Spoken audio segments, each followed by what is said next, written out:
Hello, I'm Jackie, or Jackie of all trades, and today I'm going to be talking about relays. The best way I can describe what relays do in a car is basically they facilitate the transfer of power between the battery to other sources in your car that need power in a safe manner. The best analogy I have when thinking about this is food related. So let's say you have a bowl of food and you have a spoon.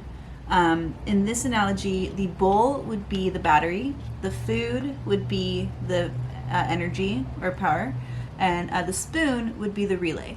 And so, taking some of the food from the bowl, that would be akin to the energy from the battery going through the relay spoon and then into the power source, or me. I'll go into more detail about it in just a second and show you guys exactly what's going on underneath this hood.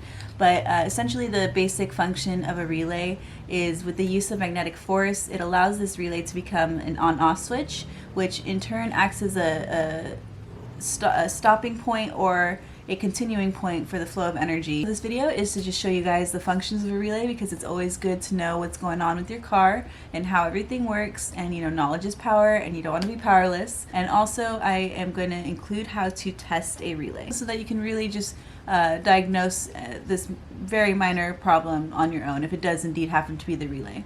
If it is the relay, then you don't have to waste time going to an auto shop and having them diagnose it. You can just take your multimeter and diagnose it yourself. And if it isn't the relay, then maybe you can go to an auto shop and have them diagnose the problem further, because most likely, if it isn't the relay or the fuse, it's probably a wire short, or the actual device needs replacing, or it's the battery. But assuming that the battery is good to go, then it'll be the device or the wires. And in that case, unless you have extensive knowledge or you are comfortable with working on cars by yourself, I would probably recommend just going to an auto shop and having them deal with it. So without further ado, let's get started.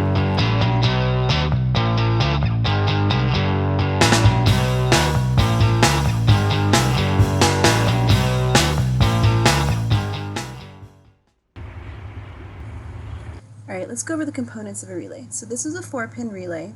All relays are going to be numbered. The pins will be numbered the same, unless it's a kind of outlier and it's just numbered 1 through 4 for each pin. It's going to be 86, 85, 87, and 30. And just for simplicity's sake, I'm going to just draw the pins on the glass right here. And the one on the left is a 5-pin relay.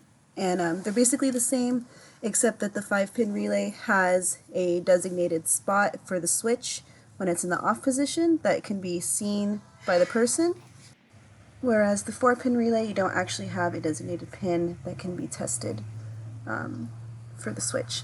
So the white arrows are the coil, and they will always be represented by pins 86 and 85.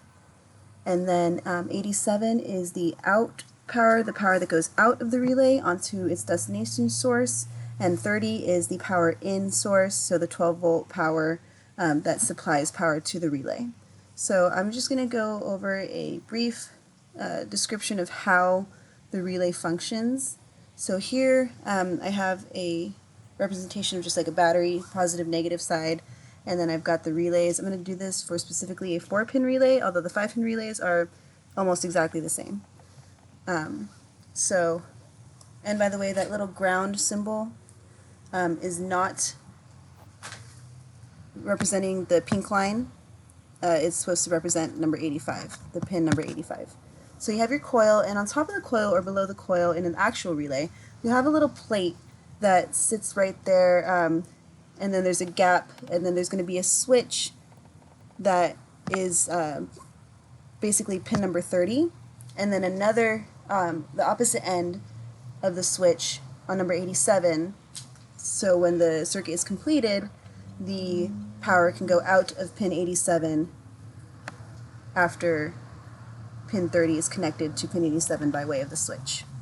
So follow the black dashed lines, you'll see that the battery gives power to pin number 30 and 86, 86 being the positive end of the coil. And when the coil is energized, it magnetizes that little plate that sits right there, thus bringing the switch on pin 30 down to connect to pin 87, and thus completing the circuit and allowing the energy to flow through the relay and onto the device that is trying to power.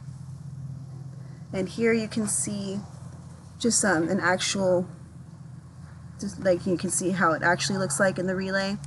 So the coil is right there. It's got that little plate that sits below the switch, and then as the coil is magnetized, you see right there how the switch can be moved up and down. So the switch moves down to touch the plate, thus completing the circuit, and then on the left side where my finger was holding that pin, that is where the energy moves out and onto the next source of thing that needs power. And how you test a relay is actually very simple. What you're testing for is continuity. So it doesn't matter what pin, the red or the black, which one you have on which side. What you're looking for is a positive number, as you can see here, and that'll show continuity in the coil. And then you also want to see if there's continuity. There should not be continuity between the power in source, pin number 30, and the power out source, pin number 87. And what you want to make sure you have it on the correct setting for the multimeter, which will be the 200 ohms setting. And that should be it. I mean, you should be good to go after that. I am Jackie, your Jackie of all trades. I hope this video helped you along your way with understanding relays, and I'll see you next time.